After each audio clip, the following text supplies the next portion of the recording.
అన్న ఏం జరిగిందన్న ఇక్కడ విగ్రహాన్ని ఎవరు గులగొట్టారు, ఎందుకు గులగొట్టాల్సి వచ్చింది? ఢిల్లీ సుల్తాన్ మాలిక్ కాఫర్ 1309 సంవత్సరంలో ఇక్కడ రామప్ప గుడికి ఇక్కడ ఉన్నటువంటి కాకతీయులు కట్టినటువంటి గుడిల మీద ఎట్లయితే దండయాత్ర చేసిండో, ఇప్పుడు రజాకార్ రేవంత్ ఈయన డాఫర్, ఆయన కాఫిర్ అయితే ఈయన డాఫర్, ఆయన పాలనలో ఇప్పుడు ఒక ఆంజనేయుని విగ్రహం ఇక్కడ, అది నీకు భద్రకాళి టెంపుల్లో మట్టి పూటిక తీస్తుంటే దానిలో వచ్చిన విగ్రహాన్ని ఇక్కడ పెట్టుకుంటే దాన్ని 3 ముక్కలు చేసిండు. వీళ్ళిద్దరి మధ్యలో పెద్ద తేడా ఏం లేదు. నేను గతంలో కంపారిజన్ చేసినట్టుగా 800 సంవత్సరాల కిందది మొన్న మనం పోయినాం 15 రోజుల కింద ఇక్కడ నర్సంపేట దగ్గర కాకతీయులు కట్టినటువంటి ఒక శివలింగాన్ని ఉడబికి తీసుకుపోయి దాని లోపల ఉన్నటువంటి గర్భగుడిలో ఉన్నటువంటి మట్టి దాదాపు 10-15 ఫీట్లు తవ్వి దాంట్లో మరి ఏం నిధులు దొరికినాయో ఏమో మనకు తెలియదు. చుట్టూ మొత్తం మట్టి కోట ఉన్న దాన్ని పగలగొట్టి మరి దాన్ని మొత్తం తీసుకొని పోయిరు కదా. ఈ గుడుల మీద వాడు ఏందో నాకైతే అర్థమైతలేదు, ఈ పెద్ద మనిషి సంగతి ఏమో అర్థమైతలేదు.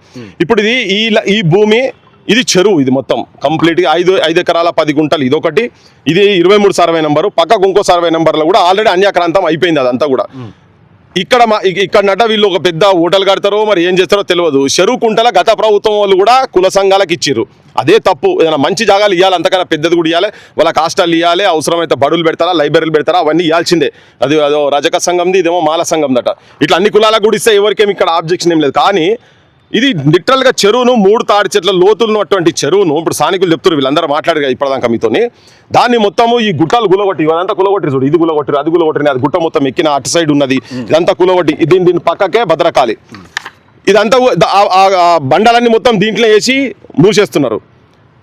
కాకతీయులు ఫేమస్ ఫర్ గొలుసు చెరువులు. ఓకే, ఈ గొలుసు చెరువులు తర్వాత శిల్ప సంపద, ఈ రెండుటి మీద దాడి జరిగింది. ఇప్పుడు ఇక అది ఎప్పటిదో కాకతీయుల కాలం ఉన్నట్టున్నది. నీకు ఇప్పుడు వర్షాలు పడితే చెరువులో నీళ్ళు మొత్తం ఇక్కడికి వచ్చి దీనిలోకి వెళ్ళి అవతలి పోవాలి. ఇప్పుడు నెక్స్ట్ వర్షం పడిన తర్వాత ఇప్పుడు ఇది మొత్తం కుడుపుతారు, నీళ్ళు ఎట్టుపోవాలి, వర్షాల నీళ్ళు ఎట్టుపోవాలి. ఆల్రెడీ ఇప్పుడు నేను దాదాపు 4-5 ఇయర్స్ నుంచి అనుకుంటా నేను వస్తూనే ఉన్నా, చూస్తూనే ఉన్నా. లాస్ట్ ఇయర్ కూడా మొత్తం ఈ రోడ్ మొత్తం బంద్ ఉండే. జనం ఇళ్లకు గ్రౌండ్ ఫ్లోర్లు కావచ్చు, ఫస్ట్ ఫ్లోర్లకు, దాదాపు సెకండ్ ఫ్లోర్ల వరకు కూడా చాలామందికి ఇళ్లకు నీళ్లు పోయినాయి. వాళ్ళు ఉంటున్నటువంటి ధాన్యం కావచ్చు, బియ్యము, పప్పులు, ఉప్పులు, సోఫాలు, కుర్చీలు, ఫ్రిడ్జ్లు, ఏసీలు అన్నీ ఖరాబ్ అయినాయి. మొత్తం ప్రతిసారి వాళ్ళకు గండం అయిపోయింది, నష్టం జరుగుతున్నది. ఇప్పుడు దీన్ని కూడా ఇక్కడ నీళ్ళ నిల్వ మొత్తం కథం పట్టించేసి ఇళ్లకు నీళ్లు పోయి జనానికి నష్టం చేసేటువంటి పని జరుగుతున్నది. 2 ప్రధానమైన అంశాలు ఏంటంటే, దీన్ని కబ్జా చేసి ఇక్కడ ఏదో కమర్షియల్ కాంప్లెక్స్ కట్టాలనే ఆలోచనలలో వాళ్ళు ఉన్నారు. నేను అడిగేది ఏంటంటే, నీకు ఒకవేళ నువ్వు ఇది సాఫ్ చేయాలని నీకు ఉన్నది అనుకుందాం, నువ్వు విగ్రహాన్ని తీసుకొని పోయి అక్కడెక్కడ నీకు పక్కకే ఉన్నది కదా, ఈడ ఆంజనేయులు కూడా ఆడ కూడా ఉంది కదా, అక్కడ పెట్టేది ఉండే కదా, పలగొట్టుడు ఏంది అనేది నాకు అర్థమవుతలేదు. ఈ ద్వేషం ఏంటిది? మరి ముఖ్యమంత్రికి ఈ భగవంతులు, ఈ ఐడియల్ వర్షిప్ అంటే నాకు నచ్చదా? ఓదికి ఇటున్నది, మళ్ళీ నువ్వు చూస్తేనేమో సెంట్రల్ స్టేట్ 2 గవర్నమెంట్లు ఒక లెక్కనే ఉన్నాయి మొత్తం. ఇక్కడ హోమ్ మినిస్టర్, అక్కడ హోమ్ మినిస్టర్ అంతా ములాఖాత్ అయ్యి ఉన్నారు. ఆయన కొడుకుకైన పంచాయతీలో 10 రోజుల వరకు ఎట్లా చేసిరో జనం అంతా తెలుసు, మైనర్ బాలిక మీద అత్యాచారం చేస్తే. అదే మనిషి చెప్తాడు రాము లక్ష్మణ జానకి జైబోలు హనుమానికి అని పేదగా నినాదాలు ఇస్తుంటారు. మరి ఆడబన్నారో వీళ్ళు మాకు అర్థమవుతలేదు. ఆ బీజేపీ అధ్యక్షుడు ఆడబన్నారో తెలుస్తలేదు.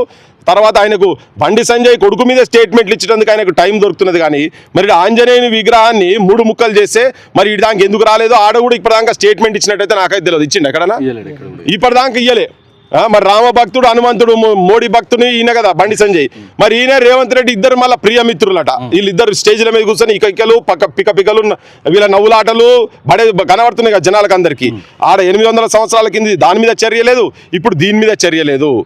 వీళ్ళందరూ ములాఖాత్ అయి ఉన్నారు. ఈ మతం పేరు మీద వీళ్ళు రాజకీయాలు చేస్తున్నారు. అసలైన నిజమైన ఈ హిందూ మతం అంటేనే ఒక జీవన విధానం, భారతీయ జీవన విధానాన్ని కాపాడేది మన సొంటలమే కాపాడతాము. నేను కూడా చెప్పదలుచుకున్నా, మొత్తం 50 మంది ఎవరెవరైతే ఇళ్లల్లో శ్రీరామచంద్రుని, సీతామాతది, లక్ష్మణుని కావచ్చు, ఆంజనేయుని విగ్రహాలకు దండం పెడతారో